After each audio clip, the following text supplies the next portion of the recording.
again, everyone. Welcome back to another episode of Final Fantasy Brave Exvius. My name is Mars, and today we're going to be talking about who the best breaker is in Final Fantasy Brave Exvius. Before we dive into that, I would like to apologize for kind of accidentally taking a week off. I had kind of a crummy week. My heating went out, my power went out, the heating went out of my car, just everything was going wrong, on top of the fact that Brave Exvius has not had the best week either. So, it was kind of an unintended week off, and I don't really mind taking a break so that I can come back, be fresh, and keep creating content that I feel excited about, which that's what this video is. This is something I'm pretty excited about. Breakers are one of my favorite units in the game. And now that we have Auron available in the summon pool, I figured, you know what, this is the time. This is the time to answer this question and talk about which breaker is the best in the game. So, before I dive into that, let's talk a little bit about the rules for basically what determined which units I would consider among all of the ones to evaluate. So first of all, to even be considered one of the best breakers in the game, you have to have attack and magic breaks. Because you can survive without defense and spirit breaks, but there are many fights in the game where if you don't have attack and magic breaks, you're not going to be doing so hot. So basically, you can't be a best breaker in the game if you don't have attack and magic breaks. Now another one is that you must be able to keep breaks up 100% of the time. Now, you may be able to keep inferior breaks up 100% of the time, like you may have a ramping or a scaling or a deteriorating break ability. That's fine, you just have to have breaks up 100% of the time.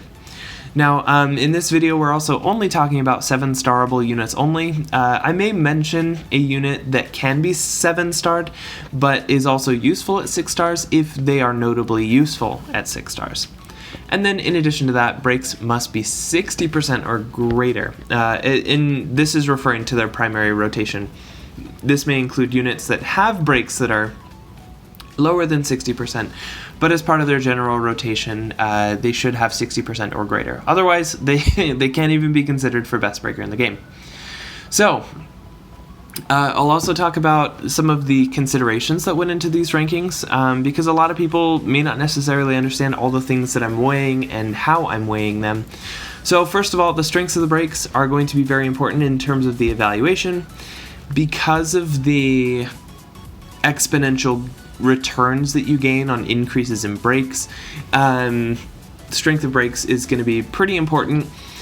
Ease of uptime is another thing that's important. If a unit can easily maintain it while doing other things, or just easily maintain their best breaks in general, that's going to be a big plus for them.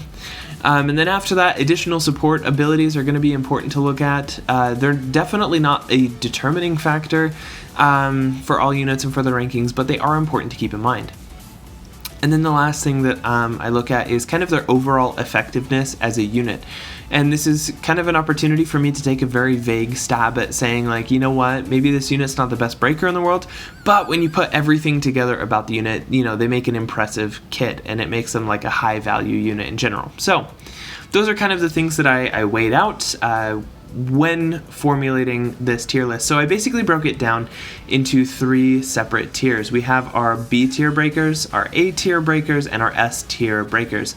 Now, B tier breakers I'm not gonna talk too long about, simply because there are a lot of units that could fall into this category, and the B tier breakers are the ones that they have 60% attack and magic breaks, but not a lot else, and maybe they aren't the best suited for breaks.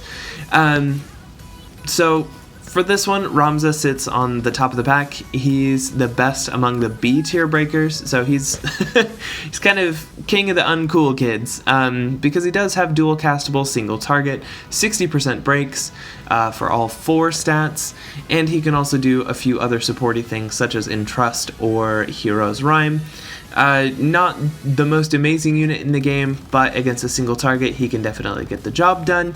He can help you in current content and possibly even some future content. So he sits on the top of the pack. I also put Sora and Beryl as 2nd and 3rd place respectively, because they do have strong breaks. Sora has 65%, single target full break on his limit burst, which is a reasonably strong break, and it fits well into his rotation, so you're going to be using it organically, which is why I may have buffed him in the ratings a little bit. Simply because you're going to be using his LB anyways. He provides those breaks. Drawback, of course, is that he doesn't have much by the way of breaking support if you're not using his limit burst regularly, so you may have to go turn 1 or turn 2 without any breaks up at all. Now, Barrel I've included as well because he does have a very strong single target full break with his limit burst, but honestly, I really struggle. Like, tanks and breakers together, I will keep saying this, it's probably one of the worst combinations in the game, because if you're using your tank as your breaker or your breaker as your tank or vice versa, you have to go a turn without one of those two things. And in many of the more difficult pieces of content, that can result in destabilizing your party. Now, it's not a total game breaker, it's not a total deal breaker, like, you can still make it work, but as far as when we're talking about the best breakers in the game, we're talking about people who can do their job the best and do it effortlessly. Also, I threw Chin in the corner because he's a piece of crap. He can technically get some of these breaks, but, you know, he represents everybody else who kind of can't really make the cut among the B tier breakers. So, anyways, this is the bottom barrel. Next, let's jump into the A tier breakers. These are the ones that I would consider effective for almost all current content, as well as much future content, depending on which one we're talking about and what their abilities are, and yeah. So I want to start with the honorable mentions. Knight Delita and Beatrix, they have good breaking limit bursts. Knight Delitas does a single target 74% attack, magic, and defense break with a 100% thunder and peril, which is really good. That's actually quite good at enabling physical thunder damage dealers, so if you're running one of those, Knight Delita is actually not a bad pick. And then he also has an ability that auto-fills his limit burst, and when he's dual wielding, he gets to activate it twice, so super handy. Beatrix has an AoE 74% attack and magic break, which is super handy. No defense or spirit break on her. And otherwise, she's not, I don't know, as a 7-star unit, she's pretty lackluster, unfortunately. Both of them suffer from the same problem of, if you don't have another source of breaks, or you don't have a way to fill limit burst on the first turn, you have to go without breaks. Now, Knight Delita is slightly better, because he does have a 40% break that he can use on demand, but in harder content, that's probably not going to be enough to survive your first turn. So that's probably why they're you know, in the honorable mention category, because they don't have a turn 1 break that can help the party out at all. But yeah, if you can get their limit burst filled on turn 1, or you can use them, I mean, they're pretty great, honestly. I like them a lot. Now, bronze, 3rd place among the A tier breakers, I have to put Roy. And the reason I say I have to is because he really does offer a lot. His breaks certainly are not the strongest. With his full rotation, he can do 65% AoE full break, which is quite good. Of course, it takes a little bit of ramp up to get to that, and then if he dies or has to be re-raised or whatever, you can run into some problems with keeping it up. So certainly not the most consistent, certainly not the easiest for uptime, but because it is AoE 65% and it provides some healing, it provides some MP, it provides buffs, like it provides a lot with you know, some of his song abilities. That's why I put him in 3rd place, because he is a pretty useful unit in that regard.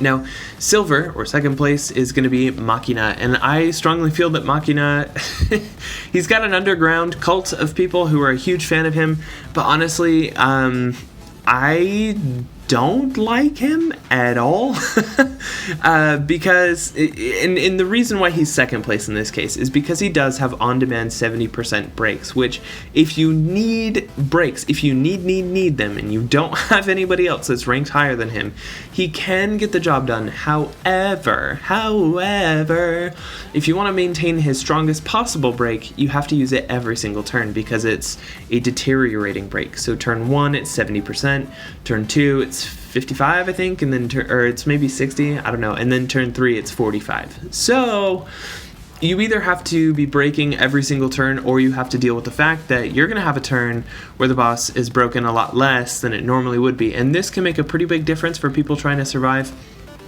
Now, of course, one of his saving graces is that his limit burst can provide a 79% attack and magic break, which frees you up to have 2 free turns to do kind of whatever. But my problem with that is like, if you can survive the first couple of turns and you're just using his 70% deteriorating breaks over and over again, and that's how you're getting by in the fight, then you probably don't need his free turns anyways. It's a superfluous support turns. You don't need whatever it is he would be providing on those off turns. So, for that reason, I've ranked it silver. His other drawback is that he's only single target on his breaks, so if you're going against an AoE fight, he's basically useless. But yeah, I mean, as a 6-star unit, though, he gets full access to the majority of his breaking kit, which means that if you're in a pinch and you just really need someone who can do some breaks, he can do the job for you. Now, top of the A tier breakers, I've put Elephim, and the reason for that is because her limit burst is actually quite strong. It's an AoE 75% full break that also buffs the entire party's stats by 145%, in addition to restoring HP and MP.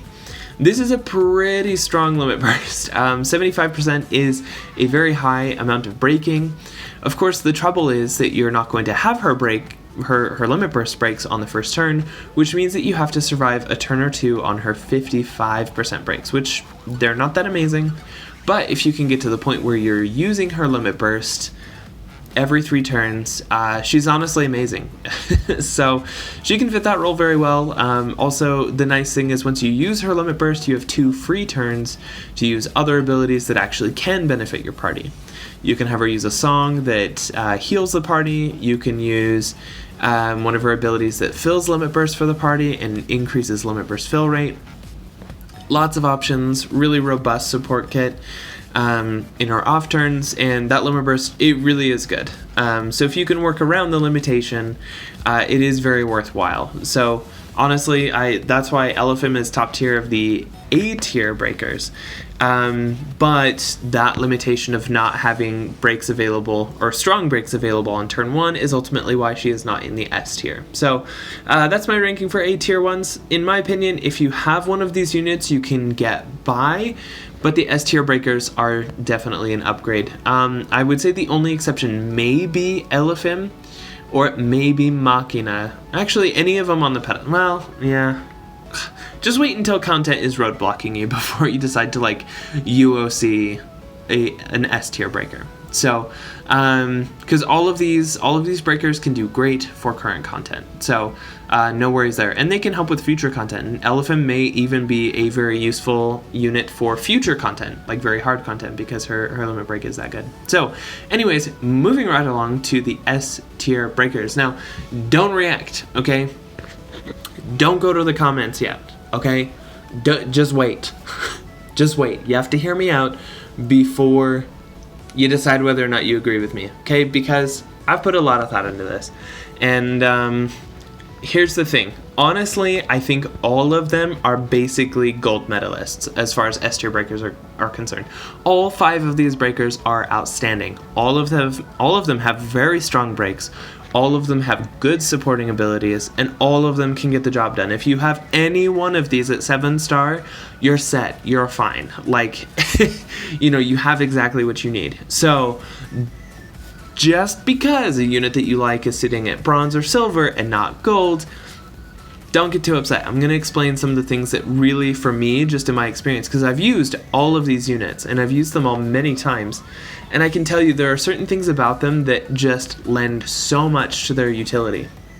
So that being said, they're all essentially ranked on the same level, but because we are talking about which one is best, that's a superlative word, we have to pick one that, kind of stands out above the rest. So they're all basically the same. They can all get the job done. They all serve very well as breakers, but we're going to talk about some of the specifics.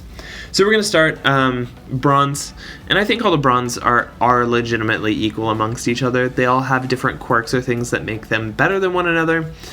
Starting with CG Lid. Incredible breaker. Her limit burst provides the strongest AoE full break that we currently have available in the game at 79%, which means that if you're having a party or your party's up against a fight where you are having a difficult time surviving, she can make a humongous difference. Most people think like, 74 to 79, that's only a 5% increase in breaks. Well, here's the thing. That's small, or that incremental of an increase on her attack and magic breaks means that your party will be taking half as much damage. Okay, so if you have a 74% breaker and then you upgrade to a 79% breaker, your damage incoming cuts in half. Okay, and then your outgoing damage increases by about 25% as well. So those breaks make a huge difference. Drawbacks, of course, for Lid is that her limit burst only lasts for 2 turns.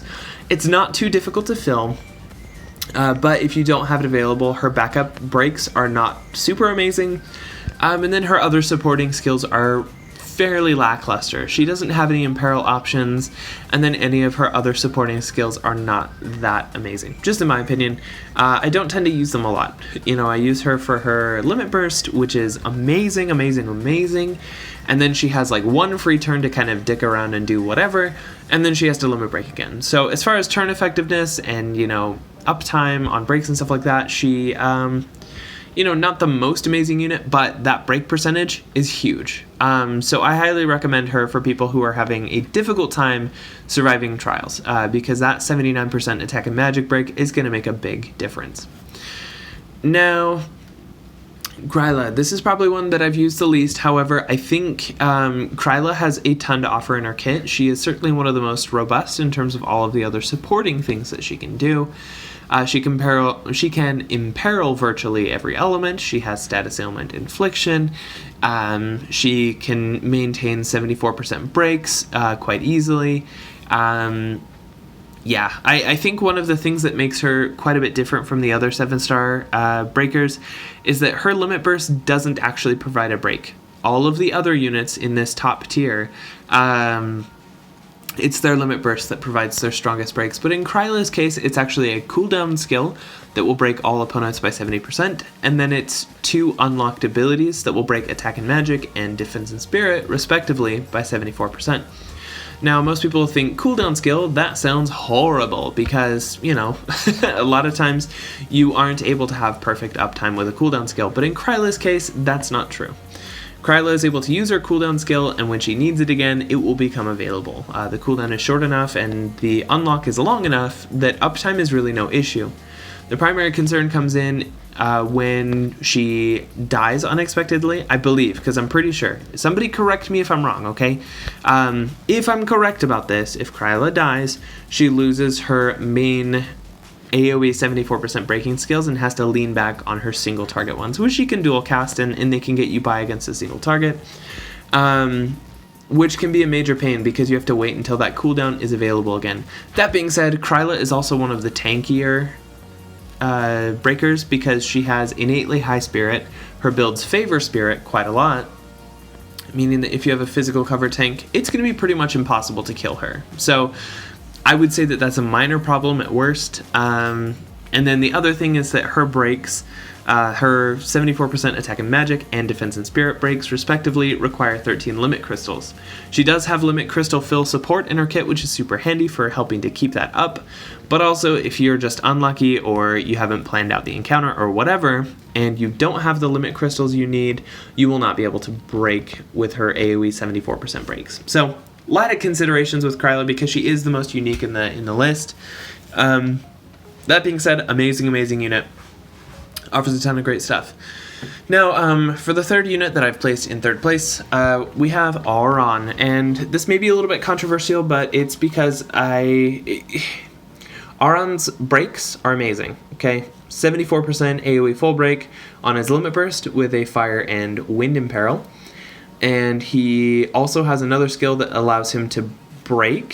He has a cooldown skill, and then he has another skill that allows him to unlock another break. So he really has good break uptime options. But aside from that, he's kind of a finisher and or a chainer. His damage isn't that amazing. It's just okay. It's good damage, okay, for the content that we have now. It's basically Hyo level at his best.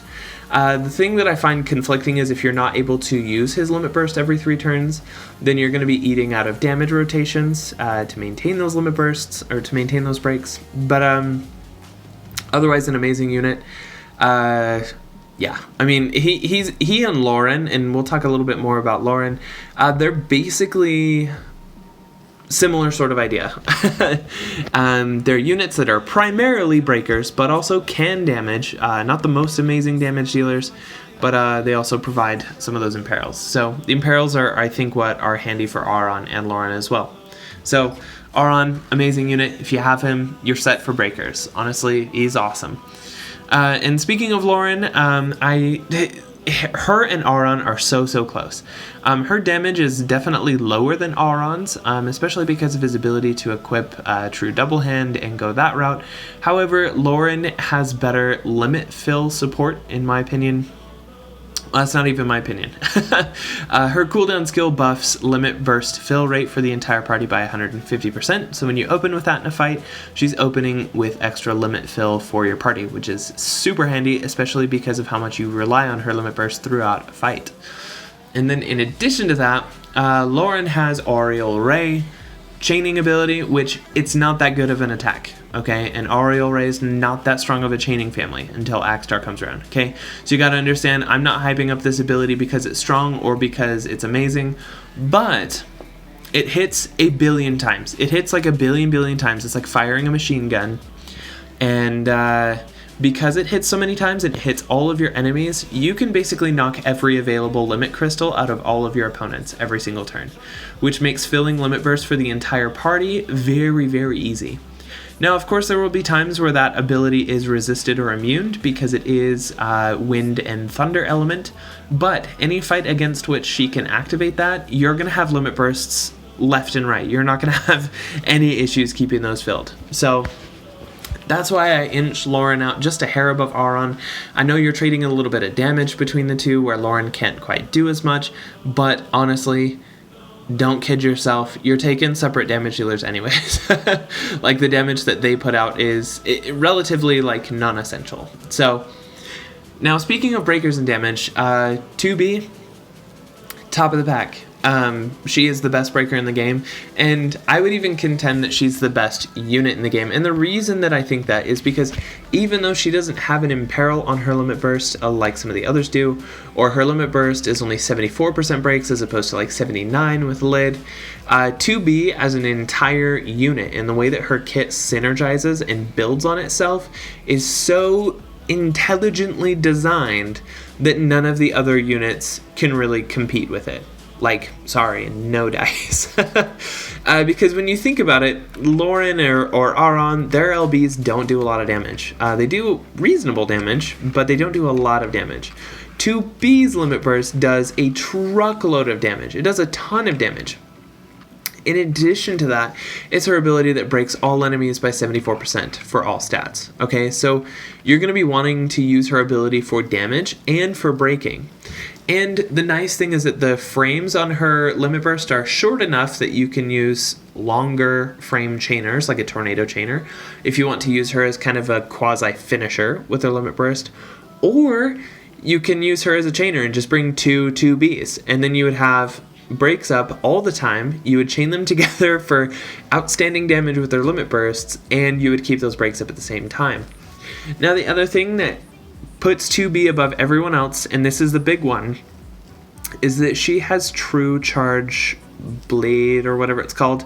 It's an AoE attack that hits 6 times if you're dual wielding. So it hits 3 times normally, 6 times if you're dual wielding, and it automatically fills 18 limit crystals when dual wielding, which means that she can use it on turn 2 and turn 3, right? Because turn 1 she does her cooldown skill that unlocks it and does the AoE break.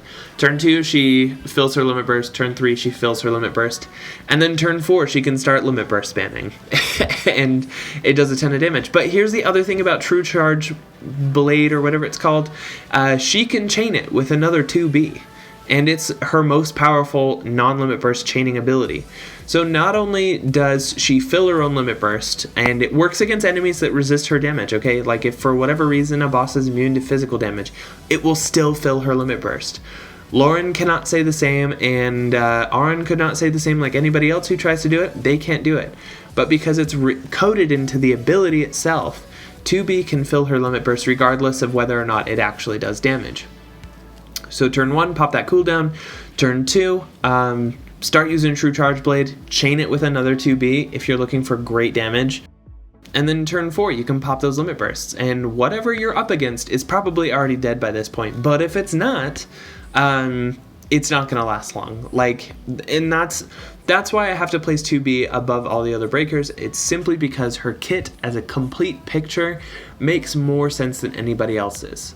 If I take Loren or if I take Lid into a fight, I'm thinking about their off turns. I'm like, okay, what non-essential thing do I want them to be doing on their off turns? Because Loren has a break turn, and then she has 2 turns where she can do anything. Lid has her break turn, and then she has 1 turn where she can do anything. So, for them, I'm like, all right, what non-essential function are they going to fill? 2B can fill your damage and your breaking extremely effectively. And the reason why you can't do it as well with Loren and Auron is because their damage just isn't nearly at the level that 2B's is. 2B is one of the strongest damage dealers in the game while also providing AoE 74% full breaks. So that kind of speaks for itself. To be able to effectively do 2 crucial jobs at the exact same time without one detracting from the other, that's something that's exceptionally rare, okay? If you take Loren instead of 2B, you're compromising damage. Loren's not going to do the same amount of damage. She's got great limit fill support, and she's got, great imperils and great other things, but when it comes to rolling slot efficiency into your parties, 2B's got them beat. So that's why I put her at number 1, but again, I have to say it again, if they're in the top 5 right here in these S tier breakers, you are set on breakers for good. You don't really need anyone else. You have exactly what you need to complete current content, to complete future content. This is just who I rank relative to who I find to be the most useful or the most, I guess powerful. And just in my experience, because I've used all of them plenty of times, like I said before, but 2B floats to the top as the one who is just the most consistent, the most deadly, and at the end of the day, probably the most fun to use, because hot damn, that sprite is awesome, her animations are awesome, her skills are awesome. Overall, amazing unit. So, let me know in the comments who's offended by this, because I expect I'm going to get some people who disagree. That's totally fine. This is just ranked based on what I find to be most important in the game. It's not to say other breakers are not good or that they're not effective. This is just what I like. This is what I roll with. So let me know in the comments how you might have done your list differently than mine. And let me know in the comments as well what you would like to see in the next video. And that is where I will see everybody next time.